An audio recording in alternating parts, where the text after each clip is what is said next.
శ్రీమాత్రే నమః. ఈరోజు స్వాతంత్ర దినోత్సవం కదండి. ఇప్పుడే దాని గురించి చెప్పి వీడియో అప్లోడ్ చేశాను.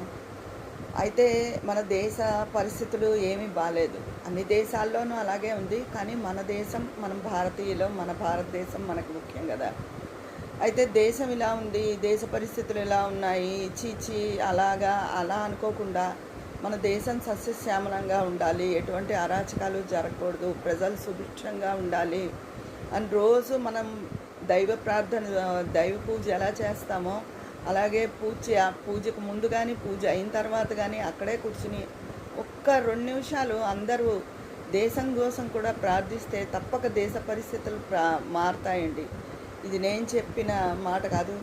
ప్రముఖ సైకాలజిస్టు ఆవిడ ఇంకా ఎన్నో విషయాల్లో చాలా గొప్పవారు. ప్రముఖ నటుడు చంద్రమోహన్ గారి భార్య.